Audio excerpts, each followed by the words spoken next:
What is up, people of the internet? Figured I'd do another video here. I bought another truck. It's a 2003 Ram 3500 with the 5.9, of course. I figured I'd just do another video on electrical repair, since that seems to be the topic of discussion with these things, having all these electrical problems.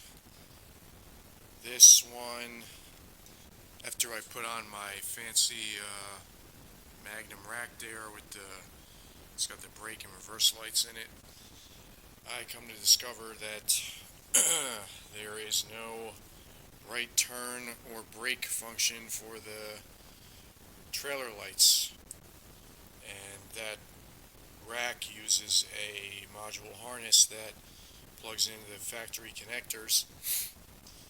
And so, with some further diagnosis and tearing apart, of course, I have come to find this. It seems that, see that one piece of channel or whatever, I guess, yeah, it's all burned up and wasted. So what I did was, first I went from these are all the fuse box connectors. This blue one, that's the one that has the trailer side of the wiring going to the back of the truck. That's the main connector for the secondary harness that goes back. So what I did first was I checked continuity, I checked resistance from that harness, going from that connector all the way back to where it connects to the 7-pin plug in the rear. I only did that for the front of the main harness. I juiced that pin for the right turn in that connector with my power probe, and the light lit up on the rack. So I knew that the line was good, it could carry current. So there's nothing wrong with the harness going down the truck. But what gave me to this conclusion was I checked resistance from pin 47, which is the trailer right turn, and I checked it from the battery side is the right one, looking at it this way. So I checked that. Yeah, took my multimeter, took one of the probes. Let me show you what I mean. So I took this. I had my multimeter set on ohms.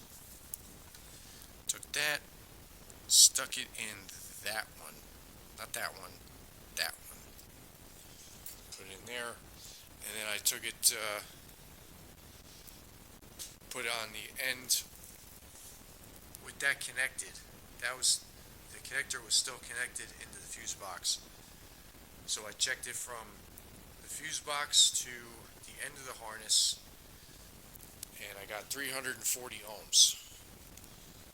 And then I disconnected the harness from the fuse box, checked it at either end of the harness, and I got 0.3 ohms.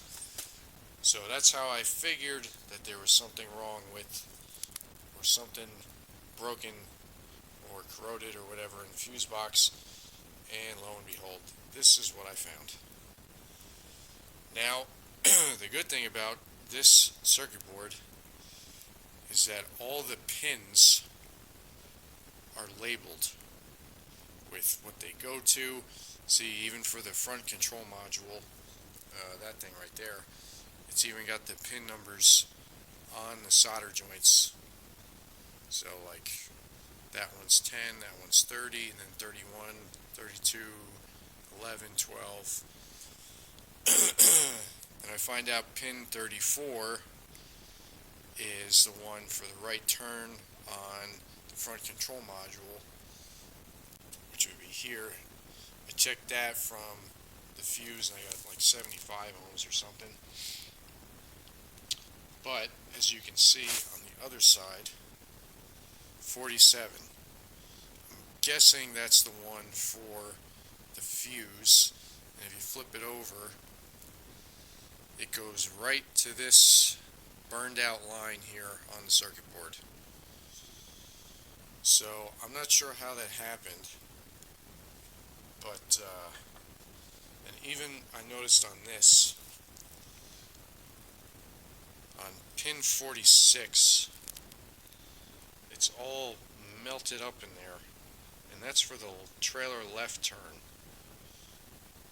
the pin 46. So yeah, I was looking on the forums and I saw a lot of people couldn't figure it out, so, or they needed help with the wiring diagrams and whatnot. But yeah, the wiring diagram definitely helped to pinpoint what pin is what on for the fuse box, and I had to figure out which wire was the right turn signal for the trailer. But I'm probably going to solder this up tomorrow and see if it works.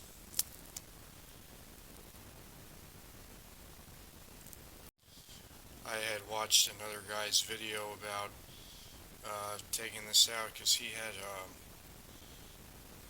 a bunch of codes for the FCM not getting voltage or anything. But yeah, taking this thing apart, the hardest part about getting it out of the actual box, the assembly, was these two.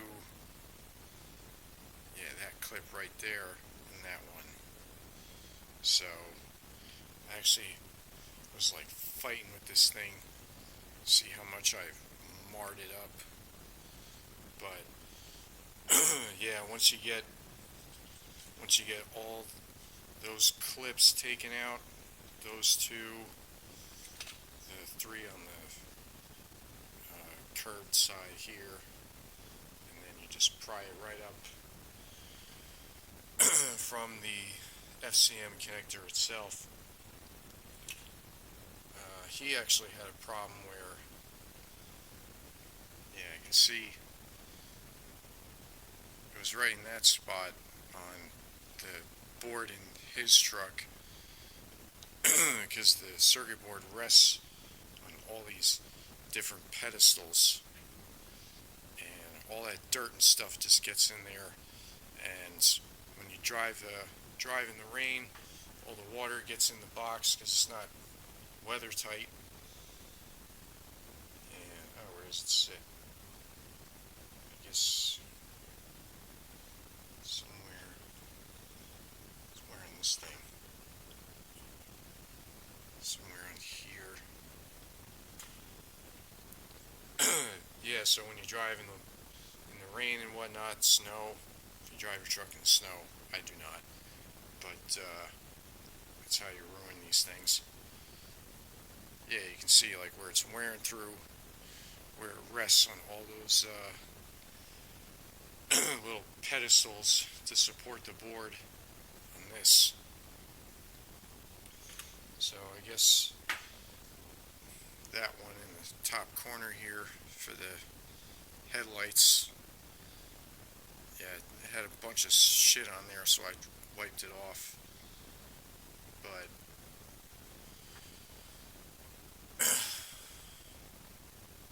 yeah, that's